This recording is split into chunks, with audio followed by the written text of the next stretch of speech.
ఎందుకంటే ఇది నేను పుట్టిన గడ్డ, అది కూడా హన్మకొండ, అంటే పెరిగినంత హన్మకొండ. ఒకప్పుడు ఉమ్మడి వరంగల్ జిల్లా మాది, ఇప్పుడు నన్ను భూపాలపల్లి డిస్టిక్గా మార్చారు, చిట్టెల మండలంపల్లి. కానీ నేను పుట్టి పెరిగినంత హన్మకొండలోనే. సో ఇప్పుడు సినిమాల్లో చాలా బిజీ అయిపోయాను. మీ అందరూ కూడా నన్ను జబర్దస్త్లో ఆదరించారు, ఇప్పుడు సినిమాల్లో ఆదరిస్తున్నారు కాబట్టి కొంచెం బిజీ అయిపోయానండి. అండ్ ఇప్పుడు త్వరలోనే ఒక వెబ్ సిరీస్, చాలా పెద్ద వెబ్ సిరీస్ దవ బొమ్మర్ అనే వెబ్ సిరీస్ ద్వారా మనం ముందుకు వస్తున్నాము.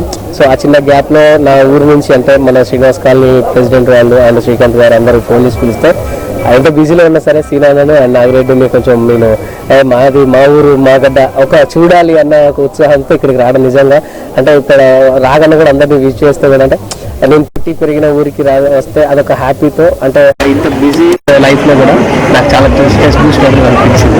ఇంటికి వచ్చినట్టు అనిపించింది, అందరూ వచ్చిన మా చెల్లెళ్ళు మా అక్కలే కనబడుతున్నారు. అంటే నాకు చాలా హ్యాపీ అనిపించింది. ఎంతైనా కొంచెం ఉంటుందండి, ఎక్కడికి మన అమెరికా కూడా తెలుగు అక్కడ ఫార్మర్స్ ఎంత కనబడితే ఆశ్చర్యం ఉంటుంది, కానీ మన తెలుగులో కనబడితే అభిమానం ఉంటుంది. సో మన తెలుగు రాష్ట్రాలలో ఎవరింత కనబడితే వరంగల్లో కనబడితే ఒక అభిమానం ఉంటుంది. సో నాకు మనల్ని అందరినీ కనబడితే నా కుటుంబ సభ్యులనే, అంటే వాళ్ళతో కలుసుకున్న ఆనందం.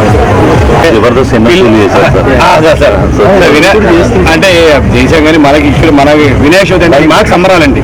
ఎందుకంటే ఆర్టిస్టులందరికీ అలాగే కళాకారులకి ఎంతో మందికి స్టేజ్ కాడ నుంచి ఇంటి కాడ నుంచి అందరికీ డబ్బులు వస్తాయి వినాయక చవితి అంటేనే.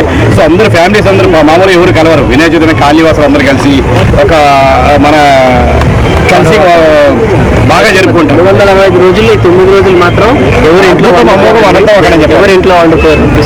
టీవీ న్యూస్ మన ఎవరెస్ట్ టీం తరఫున, తరఫున, శ్రీరామ తరఫున అండ్ మన ఆర్టిస్ట్ తరఫున, మన శ్రీనివాస్ గణపతి కమిటీ వారి తరఫున happy happy happy Vinayaka Chavithi. ఆ విఘ్నేశ్వరుడు మీ అందరికీ ఆయురారోగ్యాలు, అశ్వేశ్వర్యాలు ఇవ్వాలని